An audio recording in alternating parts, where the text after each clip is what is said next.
Hola, soy Fernando González y esta es una clase sobre el sistema de archivos X2.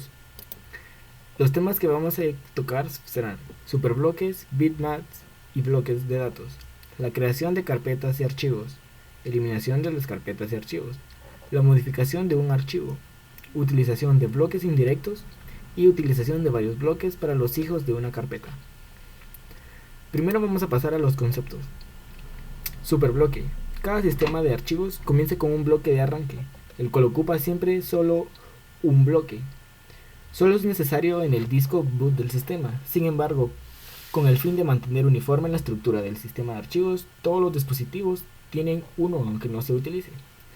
El superbloque más que nada maneja todo el disco, maneja toda la distribución o todas las actualizaciones que se crean en el disco.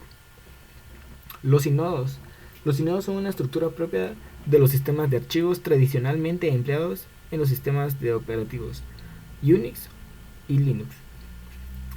Un inodo contiene las características de un archivo regular, directorio o cualquier otro objeto que se pueda contener en en el sistema de archivos de fichero. Y están los bloques de datos, que es la cantidad más pequeña de datos que se puede transferir en una operación de entrada y salida entre la memoria principal de un ordenador y los dispositivos periféricos y viceversa. Los bloques de datos siempre están asociados a los inodos y los inodos siempre están asociados a lo que se llama bitmaps. Los bitmaps representan el estado de un bloque al que hace referencia. Si el bitmap, el estado es 0, quiere decir que el inodo o el bloque están libres.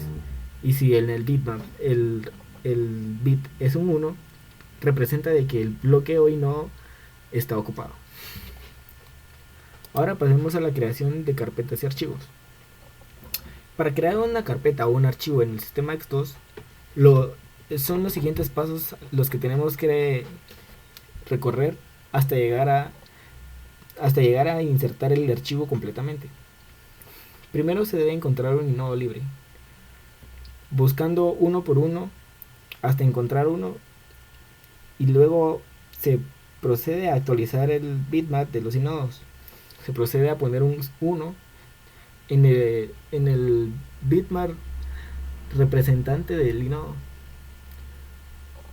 Luego, cuando ya tenemos el inodo, lo procedemos a actualizar agregándole los datos nuevos. Luego del inodo encontramos los bloques libres que vamos a utilizar para los archivos o el bloque para la carpeta. De la misma manera se va a actualizar el bitmap de los bloques poniendo un 1 en su estado, y al final de insertar los datos en los bloques de datos se enlaza el bloque al inodo que se encontró. De esta forma completamos la insertada de un archivo o la creación de una carpeta.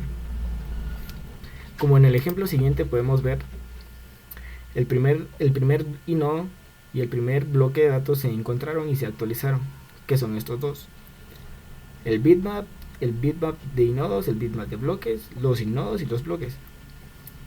En este ejemplo creamos la carpeta raíz o root con esta estructura de inodo en donde tiene ID, el tipo, el tamaño y los dos apuntadores. Y así el bloque también tiene un ID, un padre, un nombre y dos apuntadores. Entonces en el ejemplo vemos que se encuentra el primer inodo.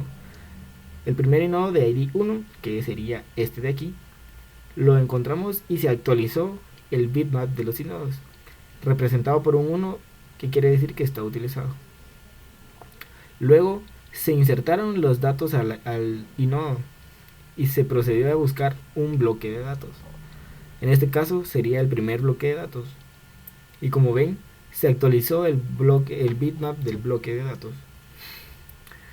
Después procedemos a llenar en el bloque de datos sus datos, como el ID, el nombre, el padre y los dos apuntadores. Y el último paso es asociar este inodo hacia el bloque de datos al que va a apuntar. En el caso de crear un archivo sigue el mismo proceso, pero en cambio los bloques de datos solo manejan cierta cantidad de bytes. Entonces, si se necesita uno o más bloques, se van agregando a los nodos. Eliminación de carpetas y archivos. Para eliminar una carpeta o un archivo se debe romper los enlaces que hay entre los bloques. Para esto solamente se deben quitar los apuntadores de inodos, bloques y actualizar los bitmaps de cada uno. La eliminación es sencilla. Cuando un inodo o un bloque se debe dejar de utilizar, solo se rompe el enlace que hay entre ellos, dejando ahí los datos, pero actualizando los inodos.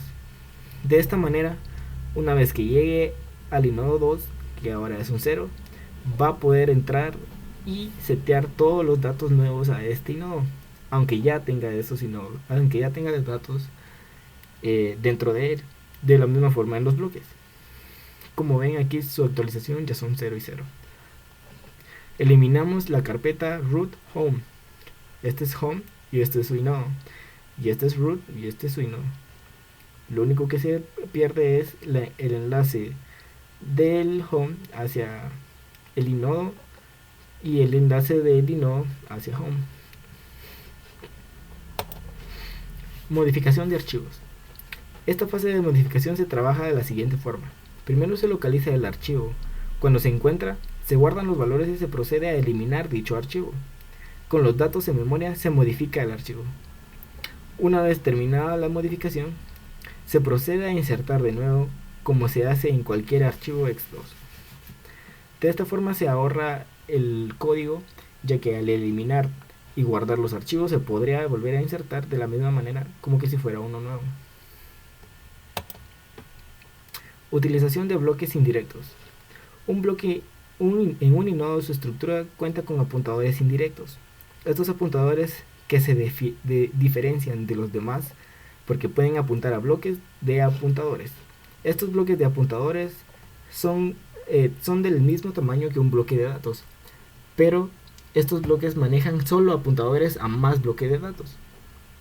Esto es para poder hacer de que un archivo mucho más grande se pueda almacenar. Los bloques de apuntadores se pueden diferenciar en distintos niveles. El primer nivel quiere decir que el primer apuntador ya apunta un bloque de datos.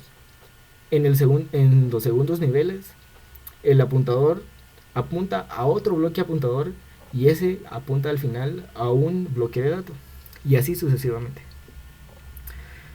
De esta forma, los archivos tienen más capacidad de realizar el ingreso de la información, como ya les había explicado, es de una forma extendida. Utilización de bloques para los hijos de una carpeta. Cuando uno tiene todos sus apuntadores directos ocupados, este utiliza apuntadores indirectos que apuntan a bloques de datos clonados de la misma carpeta a la que se requiere agregar esos datos. Esos bloques tienen la misma forma que la carpeta y apuntan a sus demás bloques de datos o inodos. Este apuntador indirecto es de la misma manera que el anterior, un apuntador hacia más apuntadores, pero esta vez se crea una carpeta carpeta clonada de la misma padre para que se puedan agregar más datos. Y eso es todo, es mi presentación de X2. Soy Fernando Javier González Araujo, carnet 2012-22587, y muchas gracias.